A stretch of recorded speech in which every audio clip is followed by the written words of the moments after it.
श्री गणेशाय नमः। श्री जानकी वल्लभो विजते श्रीरामचरितमानस। संपति चकै भरतु चक मुनि आयस खेलवार। रामा मुनि आयस खेलवार। तेहि निशि आश्रम पिंजरा राखे भाभिनुसार। सियावर राम जय जय राम। मेरे प्रभु राम जय जय राम। मास पारायण 19वां विश्राम से आगे की कथा। संपत्ति भोग विलास की श्यामगिरी चकवी है और भरत चकवा है और मुनि की आज्ञा खेल है, जिसने उस रात को आश्रम रूपी पिंजड़े में दोनों को बंद कर रखा। और ऐसे ही सवेरा हो गया। जैसे किसी बहेलिए के द्वारा एक पिंजड़े में रखे जाने पर भी चकवी चकवे का रात को संयोग नहीं होता, वैसे ही भरद्वाज जी की आज्ञा से रात भर भोग सामग्रियों के साथ रहने पर भी भरत जी ने मन से भी उनका स्पर्श तक नहीं किया। प्रातःकाल भरत जी ने तीर्थराज में स्नान किया और समाज सहित मुनि को सिर नवाकर और ऋषि की आज्ञा तथा आशीर्वाद को सिर चढ़ाकर दंडवत करके बहुत विनती की। तदंतर रास्ते की पहचान रखने वाले लोगों, कुशल पथ प्रदर्शकों के साथ सब लोगों को लिए हुए भरत जी चित्रकूट में चित लगाए चले। भरत जी राम सखा गुह के साथ में हाथ दिए हुए ऐसे जा रहे हैं मानो साक्षात प्रेम ही शरीर धारण किए हुए हो। न तो उनके पैरों में जूते हैं और न सिर पर छाया है। उनका प्रेम नियम व्रत और धर्म निष्कपट सच्चा है। वे सखा निषाद राज से लक्ष्मण जी, श्री रामचंद्र जी और सीता जी के रास्ते की बात पूछते हैं और वह कोमल वाणी से कहता है। श्री रामचंद्र जी के ठहरने की जगहों और वृक्षों को देखकर उनके हृदय में प्रेम रोके नहीं रुकता। भरत जी की यह दशा देखकर देवता फूल बरसाने लगे। पृथ्वी कोमल हो गई और मार्ग मंगल का मूल बन गया। बादल छाया किए जा रहे हैं। सुख देने वाली सुंदर हवा बह रही है। भरत जी के जाते समय मार्ग जैसा सुखदायक हुआ, वैसा श्री रामचंद्र जी को भी नहीं हुआ था। रास्ते में असंख्य जड़ चेतन जीव थे। उनमें से जिनको प्रभु श्री रामचंद्र जी ने देखा अथवा जिन्होंने प्रभु श्री रामचंद्र जी को देखा, वे सब उसी समय परम पद के अधिकारी हो गए। परंतु अब भरत जी के दर्शन ने तो उनका भव जन्म मरण रूपी रोग मिटा ही दिया। श्री राम दर्शन से तो वे परम पद के अधिकारी ही हुए थे, परंतु भरत दर्शन से उन्हें वह परम पद प्राप्त हो गया। भरत जी के लिए यह कोई बड़ी बात नहीं है, जिन्हें श्री राम जी स्वयं अपने मन में स्मरण करते रहते हैं। जगत में जो भी मनुष्य एक बार राम कह लेते हैं, वे भी तरने तारने वाले हो जाते हैं।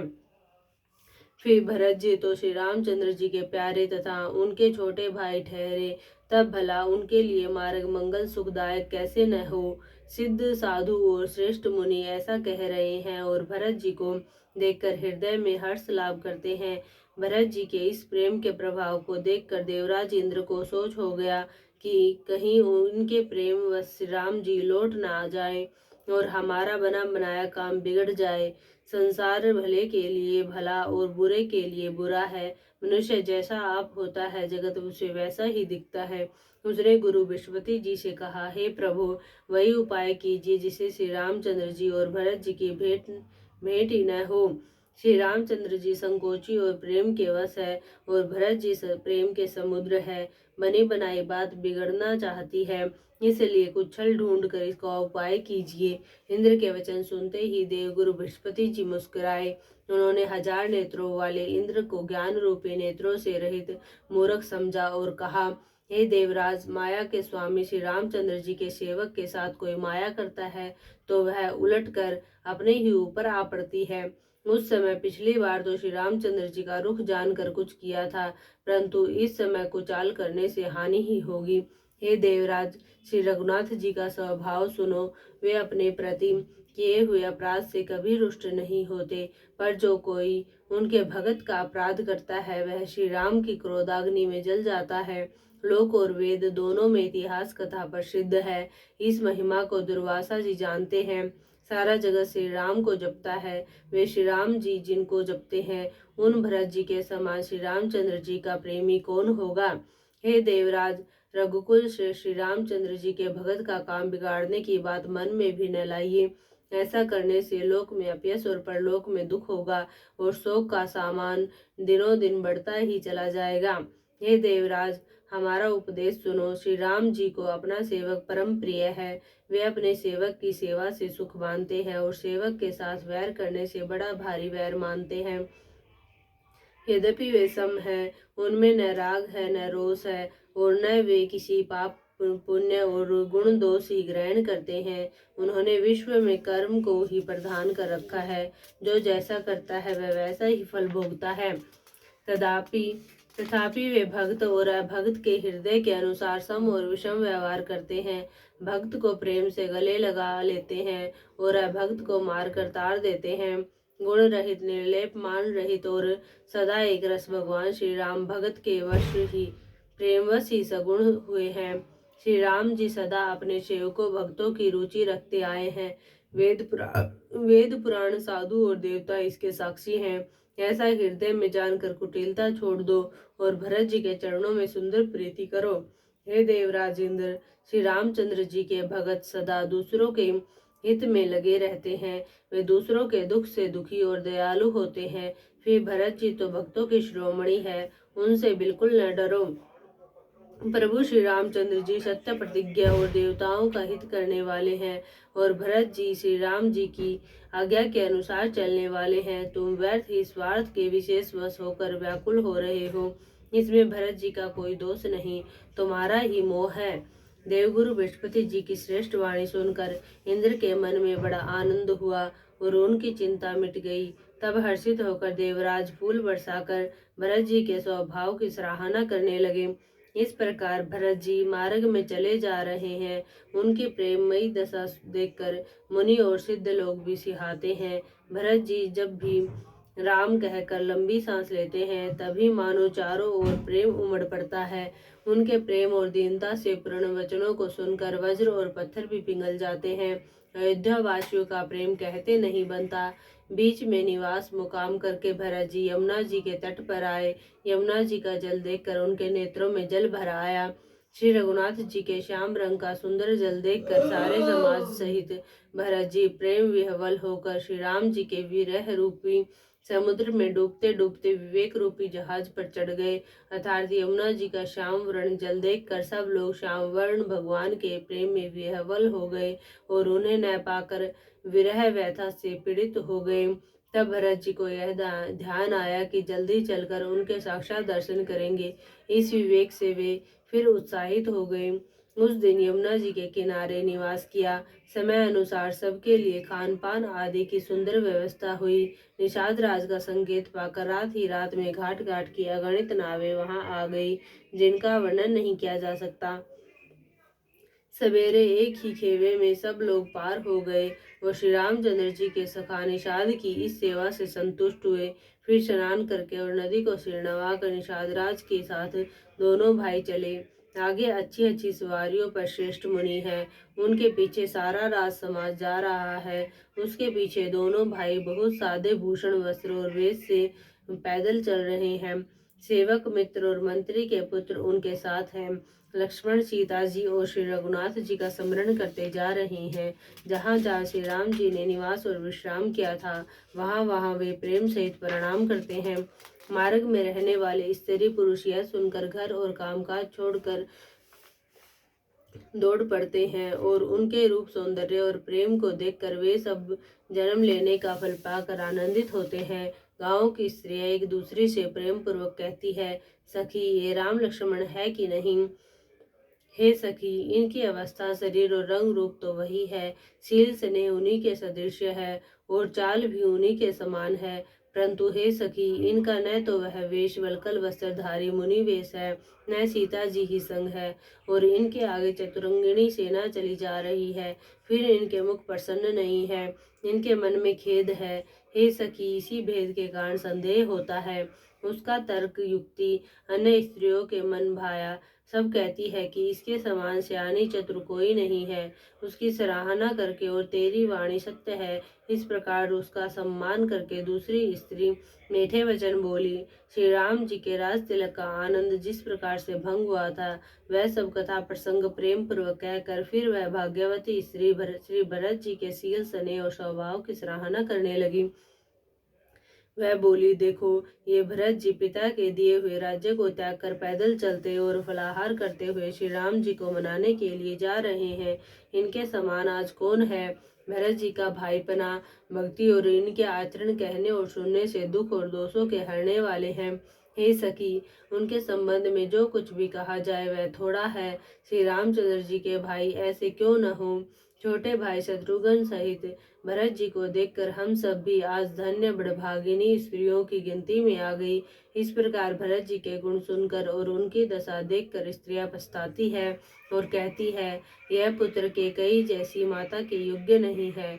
कोई कहती है, इसमें रानी का भी दोष नहीं है, यह सब विधाता ने ही किया है जो हमारे अनुकूल है। कहाँ तो हम लोग और वेद दोनों की विधि मर्यादा से हीन, कुल और करतूत दोनों से मलिन तुच्छ स्त्रियां, जो बुरे देश, जंगली प्रांत और बुरे गांवों में बसती है, और स्त्रियों में भी नीच स्त्रियां हैं। और कहाँ यह महान पुण्यों का परिणाम स्वरूप इनका दर्शन। ऐसा ही आनंद और आश्चर्य गांव गांव में हो रहा है, मानो मरुभूमि में कल्प वृक्ष उग गया हो। भरत जी का स्वरूप देखते ही रास्ते में रहने वाले लोगों के भाग्य खुल गए, मानो देवयोग से सिंहल द्वीप के बसने वालों के तीर्थराज प्रयाग सुलभ हो गया हो। इस प्रकार अपने गुणों सहित श्री रामचंद्र जी के गुणों की कथा सुनते और श्री रघुनाथ जी को स्मरण करते हुए भरत जी चले जा रहे हैं। वे तीर्थ देखकर स्नान और मुनियों के आश्रम तथा देवताओं के मंदिर देखकर प्रणाम करते हैं और मन ही मन यह वरदान मांगते हैं कि श्री सीताराम जी के चरणों में प्रेम हो। मार्ग में भील, कोल आदि वनवासी तथा वानप्रस्थ ब्रह्मचारी, सन्यासी और विरक्त मिलते हैं। उनमें से जिससे प्रणाम करके पूछते हैं कि लक्ष्मण जी, श्री राम जी और जानकी जी किस वन में हैं। वे प्रभु के सब समाचार कहते हैं और भरत जी को देखकर जन्म का फल पाते हैं। जो लोग कहते हैं कि हमने उनको कुशल पूर्वक देखा है, उनको ये श्री राम लक्ष्मण के समान ही प्यारे मानते हैं।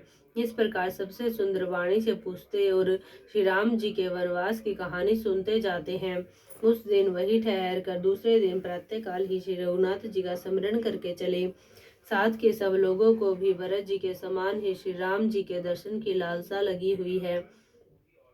सबको मंगल सूचक शकुन हो रहे हैं। सुख देने वाले पुरुषों के दाहिने और स्त्रियों के बाएं नेत्र और भुजाएं फड़क रही है। समाज सहित भरत जी को उत्साह हो रहा है कि श्री रामचंद्र जी मिलेंगे और दुख का दाह मिट जाएगा। जिसके जी में जैसा है वह वैसा ही मनोरथ करता है। सब स्नेह रूपी मदिरा से छके प्रेम में मतवाले हुए चले जा रहे हैं। अंग स्थिल है, रास्ते में पैर डगमगा रहे हैं और प्रेमवश विह्वल वचन बोल रहे हैं। राम सखा निषाद राज ने उसी समय स्वाभाविक की सुहावना पर्वत शिरोमणि कामदगिरी दिखलाया, जिसके निकट ही पैस्विनी नदी के तट पर सीता जी समेत दोनों भाई निवास करते हैं। सब लोग उस पर्वत को देखकर जानकी जीवन श्री रामचंद्र जी की जय हो ऐसा कहकर दंडवत प्रणाम करते हैं। राज समाज प्रेम में ऐसा मगन है मानो श्री रघुनाथ जी अयोध्या को लौट चले हो। भरत जी का उस समय जैसा प्रेम था वैसा शेष जी भी नहीं कह सकते। कवि के लिए तो वह वैसा ही अगम है जैसा अहंता और ममता से मलिन मनुष्यों के लिए ब्रह्मानंद। सब लोग श्री रामचंद्र जी के प्रेम के मारे स्थिर होने के कारण सूर्यास्त होने तक दिन भर में 2 ही कोस चल पाए और जल स्थल का सुपास देखकर रात को वही बिना खाए पिए ही रह गए। रात बीतने पर श्री रघुनाथ जी के प्रेमी भरत जी ने आगे गमन किया। उधर श्री रामचंद्र जी रात शेष रहते ही जागे। रात को सीता जी ने ऐसा स्वप्न देखा जिसे वे श्री राम जी को सुनाने लगी। मानो समाज सहित भरत जी यहाँ आए हैं। प्रभु के वियोग की अग्नि से उनका शरीर संतप्त है। सभी लोग मन में उदास, दीन और दुखी हैं। सासुओं को दूसरी ही सूरत में देखा। सीता जी का स्वप्न सुनकर श्री रामचंद्र जी के नेत्रों में जल भर आया और सबको सोच से छुड़ा देने वाले प्रभु स्वयं लीला से सोच के वश हो गए और बोले, लक्ष्मण, यह स्वप्न अच्छा नहीं है, कोई भीषण कुसमाचार, बहुत ही बुरी खबर सुनावेगा। ऐसा कहकर उन्होंने भाई सहित स्नान किया और त्रिपुरारी महादेव जी का पूजन करके साधुओं का सम्मान किया। देवताओं का सम्मान पूजन और मुनियों की वंदना करके श्री रामचंद्र जी बैठ गए और उत्तर दिशा की ओर देखने लगे। आकाश में धूल छा रही है, बहुत से पक्षी और पशु व्याकुल होकर भागे हुए प्रभु के आश्रम को आ रहे हैं। तुलसीदास जी कहते हैं कि प्रभु श्री रामचंद्र जी यह देख कर उठे और सोचने लगे कि क्या कारण है। वे चित्त में आश्चर्य युक्त हो गए। उसी समय कोल भीलों ने आकर सब समाचार कहे। तुलसीदास जी कहते हैं कि सुंदर मंगल वचन सुनते ही श्री राम जी के मन में बड़ा आनंद हुआ। शरीर में पुलकावली छा गई और शरद ऋतु के कमल के समान नेत्र प्रेमाश्रुओं से भर गए। सीतापति श्री रामचंद्र जी पुनः सोच के वश हो गए कि भरत के आने का क्या कारण है।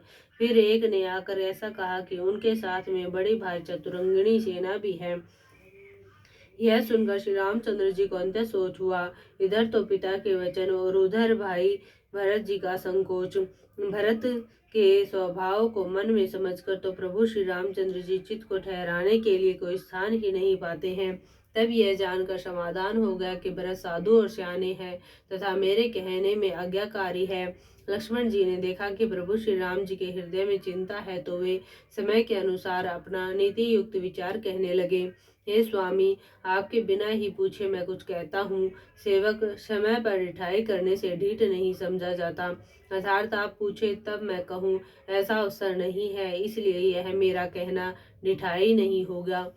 हे स्वामी, आप सर्वज्ञों में शिरोमणि हैं, सब जानते ही हैं। मैं सेवक तो अब अपनी समझ की बात कहता हूँ। हे नाथ, आप परम सुहृद, बिना ही कारण परम हित करने वाले, सरल हृदय तथा शील और स्नेह के भंडार हैं। आपका सभी पर प्रेम और विश्वास है और अपने हृदय में सबको अपने ही समान जानते हैं, परंतु मूढ़ विषयी जीव प्रभुता पाकर मोहवश अपने असली स्वरूप को प्रकट कर देते हैं।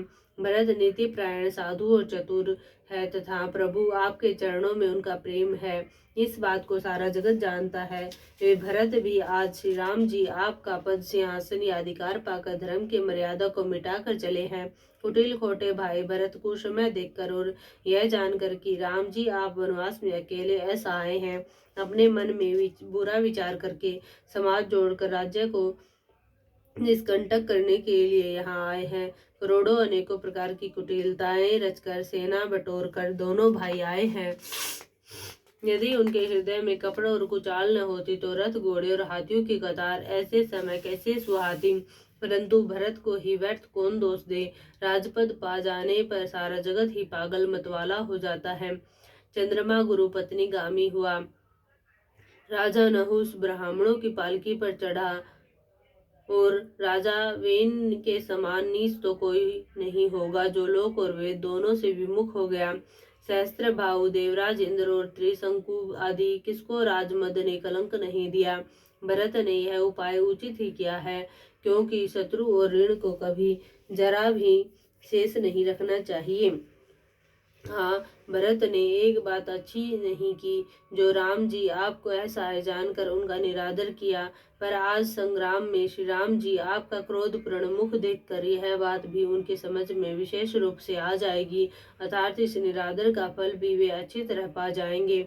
इतना कहते ही लक्ष्मण जी नीति रस भूल गए और युद्ध रस रूपी वृक्ष पुलकावली के बहाने से फूल उठा, अर्थात नीति की बात कहते कहते उनके शरीर में वीर रस छा गया। वे प्रभु श्री रामचंद्र जी के चरणों की वंदना करके चरण रज को सिर पर रखकर सच्चा और स्वाभाविक बल कहते हुए बोले, हे नाथ, मेरा कहना अनुचित न मानिएगा। व्रत ने हमें कम नहीं प्रचारा है, हमारे साथ कम छेड़छाड़ नहीं की है। आखिर कहाँ तक सहा जाए और मन मारे यह रहा जाए, जब स्वामी हमारे साथ है और धनुष हमारे हाथ में है। क्षत्रिय जाति, रघुकुल में जन्म और फिर मैं श्री राम जी आपका अनुगामी सेवक हूँ, यह जगत जानता है। फिर भला कैसे सहा जाए। धूल के समान नीच कौन है, परंतु वह भी लात मारने पर सिर ही चढ़ती है। यो कहकर लक्ष्मण जी ने उठकर हाथ जोड़कर आज्ञा मांगी। मानो वीर रस सोते से जाग उठा हो। सिर पर जटा बांधकर कमर में तरकस कस लिया और धनुष को सज कर तथा बाण को हाथ में लेकर कहा, आज मैं श्री राम आपका सेवक होने का यश लूं और भरत को संग्राम में शिक्षा दूं। श्री रामचंद्र जी आपके निरादर का फल पाकर दोनों भाई भरत शत्रुघ्न रणशैया पर सोवे। अच्छा हुआ जो सारा समाज आज आकर एकत्र हो गया। आज मैं पिछला सब क्रोध प्रकट करूंगा। जैसे सिंह हाथियों के झुंड को कुचल डालता है और बाज जैसे लवे को लपेट में ले लेता है, वैसे ही भरत को सेना समेत और छोटे भाई सहित तिरस्कार करके मैदान में बिछाड़ूंगा।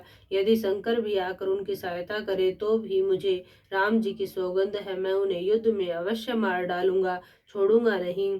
लक्ष्मण जी को अंतत क्रोध से तमतमाया हुआ देखकर और उनके प्रामाणिक सत्य सौगंध सुनकर सब लोग भयभीत हो जाते हैं और लोकपाल घबरा कर भागना चाहते हैं। सारा जगत भय में डूब गया। तब लक्ष्मण जी के अपार बाहुबल की प्रशंसा करते हुए आकाशवाणी हुई, हे तात, तुम्हारे प्रताप और प्रभाव को कौन कह सकता है और कौन जान सकता है। परंतु कोई भी काम हो उसे अनुचित उचित खूब समझ बूझ कर किया जाए तो सब कोई अच्छा कहते हैं। वेद और विद्वान कहते हैं कि जो बिना विचारे जल्दी में किसी काम को करके पीछे पछताते हैं वे बुद्धिमान नहीं है। देववाणी सुनकर लक्ष्मण जी सकुचा गए। श्री रामचंद्र जी और सीता जी ने उनका आदर के साथ सम्मान किया और कहा, हे तात, तुमने बड़ी सुंदर नीति कही। हे भाई, राज्य का मद सबसे कठिन मद है। जिन्होंने साधुओं की सभा का सेवन सत्संग नहीं किया वे ही राजा राजमद रूपी मदिरा का आचमन करते ही पीते ही मतवाले हो जाते हैं। हे लक्ष्मण सुनो, भरतसरी का उत्तम पुरुष ब्रह्मा की सृष्टि में न तो कहीं सुना गया है न देखा गया है। अयोध्या के राज्य की तो बात ही क्या है। ब्रह्मा विष्णु और महादेव का पद पाकर भी भरत को राज्य का मद नहीं होने का क्या कभी कांजी की बूंदों से क्षीर समुद्र नष्ट हो सकता है, फट सकता है। अंधकार चाहे तरुण मध्याह्न के सूर्य को निगल जाए, आकाश चाहे बादलों में समाकर मिल जाए, गो के खुर इतने जल में अगस्त्य जी डूब जाए और पृथ्वी चाहे अपनी स्वाभाविक समा सहनशीलता को छोड़ दे, मच्छर की फूंक से चाहे सुमेरु उड़ जाए, परंतु हे भाई, भरत को राजमद कभी नहीं हो सकता। हे लक्ष्मण, मैं तुम्हारी शपथ और पिताजी के सौगंध कहकर कहता हूँ, भरत के समान पवित्र और उत्तम भाई संसार में नहीं है।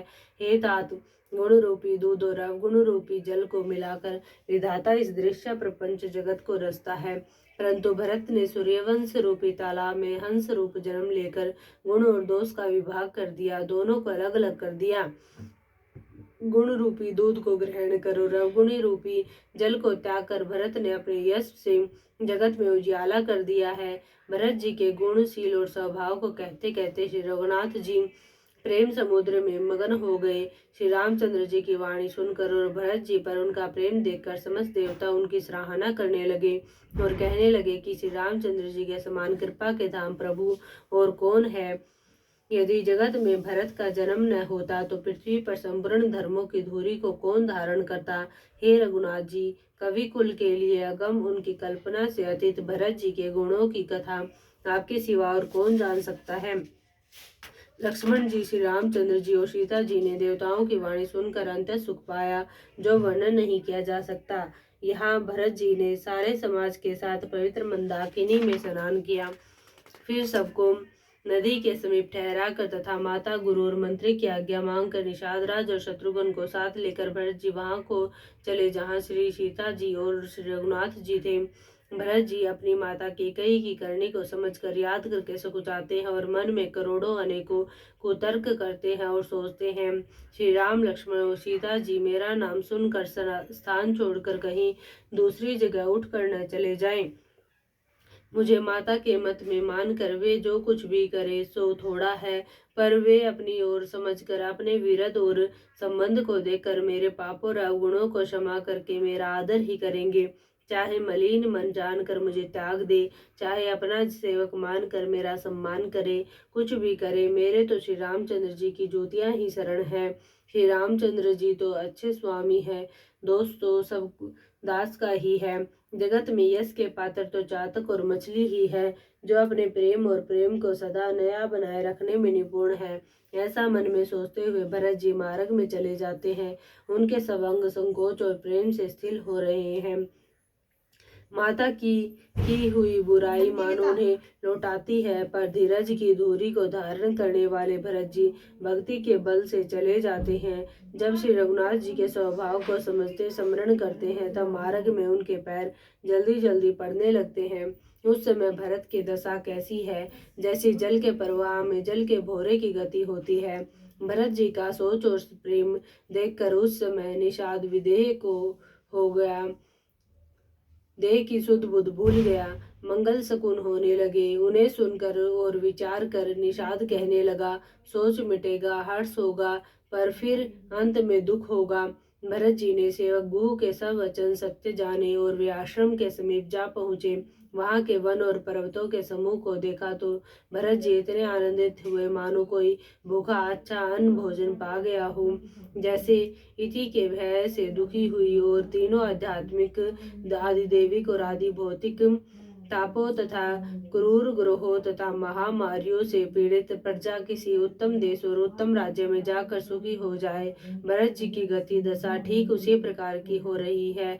अधिक जल बरसना, न बरसना, चूहों का उत्पात, टिड्डियां, तोते और दूसरे राजा की चढ़ाई, खेतों में बाधा देने वाले, इन 6 उपद्रव्यों को इति कहते हैं। श्री रामचंद्र जी के निवास से वन की संपत्ति ऐसी सुशोभित है मानो अच्छे राजा को पाकर प्रजा सुखी हो। सुहावना वन ही पवित्र देश है। विवेक उसका राजा है और वैराग्य मंत्री है। यम, अहिंसा, सत्य, स्तेय, ब्रह्मचर्य और अपरिग्रह तथा नियम, सोच, संतोष, तप, स्वाध्याय और ईश्वर प्राणिधान योद्धा है।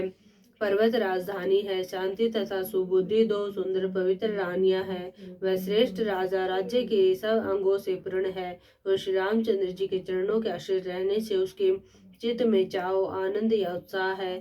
स्वामी, अमात्य, सुहृद, कोश, राष्ट्र, दुर्ग और सेना राज्य के ये 7 अंग है। मोह रूपी राजा को सेना से जीत कर विवेक रूपी राजा निष्कंटक राज्य कर रहा है। उसके नगर में सुख संपत्ति और सुकाल वर्तमान है। वन रूपी प्रांतों में जो मुनियों के बहुत से निवास स्थान है, वही मानो शहरों, नगरों, गांवों और खेड़ों का समूह है। बहुत से विचित्र पक्षी और अनेकों पशु ही मानो प्रजाओं का समाज है, जिसका वर्णन नहीं किया जा सकता। गेंडा, हाथी, सिंह, बाघ, सुअर, भैंसे और बैलों को देखकर राजा के साज को सराहते ही बनता है। ये सब आपस का वैर छोड़कर जहाँ तहाँ एक साथ विचरते हैं। यही मानो चतुरंगिणी सेना है। पानी के झरने झर रहे हैं और मतवाले हाथी चिंगाड़ रहे हैं। वे ही मानो वहाँ अनेकों प्रकार के नगाड़े बज रहे हैं। चकवा, चकोर, पपीहा, तोता तथा कोयलों के समूह और सुंदर हंस प्रसन्न मन से कूच रहे हैं। भोरों के समूह गुंजार कर रहे हैं और मोर नाच रहे हैं। मानो उस अच्छे राज्य में चारों ओर मंगल हो रहा है। बेल, वृक्ष, तृण सब फल और फूलों से युक्त है। सारा समाज आनंद और मंगल का मूल बन रहा है। श्री राम जी के पर्वत की शोभा देखकर भरत जी के हृदय में अंतत प्रेम हुआ। जैसे तपस्वी नियम की समाप्ति होने पर तपस्या का फल पाकर सुखी होता है। राम शैल शोभा निरखी भरत हृदय प्रेमु, रामा भरत हृदय अति प्रेमु, तापस तप फल पाई जिमि, सुखी शिरानी नेमु सियावर राम। जय जय राम मेरे प्रभु राम, जय जय हम करो कल्याण। जय जय राम मेरा प्रणाम, जय जय राम। मास पारायण 20 वहाँ विश्राम, सियावर राम। जय जय राम मेरे प्रभु राम, जय जय राम करो कल्याण। जय जय राम मेरा प्रणाम, जय जय राम। आरती श्री रामायण जी की, आरती श्री रामायण जी की। कीरति कलित ललित सिय पी की, गावत ब्रह्मादिक मुनि नारद, बाल्मीक विज्ञान विशारद, सुख सनकादिक से सरु सारद भरणी पवन सुत कीर्तिनी की। आरती श्री रामायण जी की। गावत वेद पुराण अष्टदश छौ शास्त्र सब ग्रंथन को रस। मुनि जनधन संतन को सर्वस सार अंश सम्मत सब ही की। आरती श्री रामायण जी की। गावत संतत शंभु भवानी अरुकट संभव मुनि विज्ञानी। व्यास आदि कवि वर्ज बखानी। कागभु सुंडी गरुड़ के ही की। आरती श्री रामायण जी की। कलिमल हरणी विषय रस फीकी। सुभग सिंगार मुक्ति जुबती की। दलन रोग भव मुरी अमी की। तात मात सब विधि तुलसी की। आरती श्री रामायण जी की। कीरति कलित ललित सिय पी की। आरती श्री रामायण जी की। कीरति कलित ललित सिय पी की। आरती श्री रामायण जी की। कीरति कलित ललित सिय पी की।